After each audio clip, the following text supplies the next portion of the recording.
बच्चों आज मैं आपको बताऊंगा स्केलर प्रोडक्ट और vector product. Scalar product co dot product भी बोलते हैं और वेक्टर प्रोडक्ट को क्रॉस प्रोडक्ट भी बोलते हैं। स्केलर प्रोडक्ट की बात करते हैं पहले। A dot B equals to A B cos theta. Theta अगर 0 हुआ तो कॉस थीटा हो जाएगा 1, और थीटा अगर 90 हुआ तो कॉस थीटा हो जाएगा 0। अगर कॉस थीटा 1 हुआ तो A dot B equals to A B, और कॉस थीटा अगर 0 हुआ तो A dot B equals to 0। I dot I equals to 1। I एक यूनिट वेक्टर होता है और दूसरा आई भी यूनिट वेक्टर, दोनों ही सेम है और सेम डायरेक्शन होती है एक्स एक्सिस में। तो दोनों यूनिट वेक्टर की डायरेक्शन एक्स एक्सिस में, तो थीटा हुआ 0, तो that is why I dot I equals to 1, J dot J equals to 1, K dot K equals to 1, I dot J equals to 0, क्योंकि आई और जे के बीच में होता है 90 डिग्री और कॉस 90 हो जाता है 0।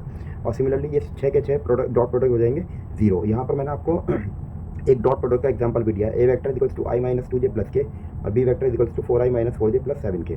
बच्चों आई की जो डॉट प्रोडक्ट में आई की जो मल्टीप्लिकेशन होगी वो उसी दूसरे वेक्टर के आई वाले से ही मल्टीप्लाई होगा, क्योंकि आई और जे की जब मल्टीप्लिकेशन होगी दोनों यूनिट वेक्टर्स का डॉट प्रोडक्ट हो जाएगा 0, और आई और के की होगी तो यहाँ भी दोनों यूनिट वेक्टर्स का डॉट प्रोडक्ट हो जाएगा 0। तो यहाँ कोई मल्टीप्लिकेशन नहीं होगी, कोई डॉट प्रोडक्ट नहीं होगा जे और के साथ आई का सिर्फ आई के साथ ही होगा। यही मैंने आपको करके दिखाया।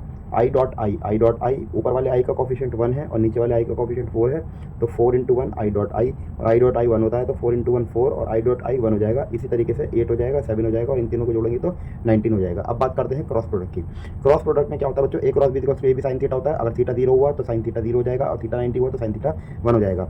और थीटा साइन थीटा 0 हुआ तो A cross B equals to 0, और साइन थीटा 1 हुआ तो A cross B equals to A B. यहाँ पर बच्चों i cross j equals to k होगा, j cross k equals to i होगा, और k cross i equals to j होगा। ये राइट हैंड कर्ल रूल से निकाला जाता है। मैंने यहाँ पर आपको बनाया भी आई और जे यहाँ पर रखे हैं, और आई और जे का अगर क्रॉस प्रोडक्ट करेंगे तो आंसर आएगा वो के की डायरेक्शन में होगा, क्योंकि राइट हैंड कर्ल रूल ये बताता है आई के डायरेक्शन में अपनी फिंगर्स रखिए और उन्हें कर्ल करिए जे के डायरेक्शन में, जहाँ थंब आपका जाएगा वही रिजल्टेंट होगा इसका।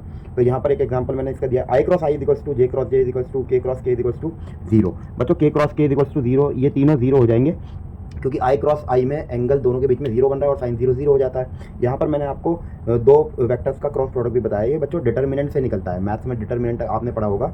एक्स का एक वेक्टर एक्स वेक्टर है 0i प्लस 4j प्लस 2 के, और वाई एक वेक्टर है 3i माइनस जे प्लस 5 के।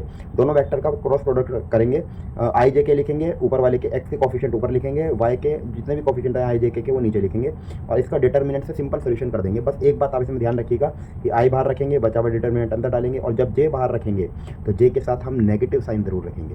ठीक है बच्चों, यहाँ पर इसको निकालेंगे तो आंसर आ जाएगा 22i प्लस 6j माइनस 12 के। Thank you.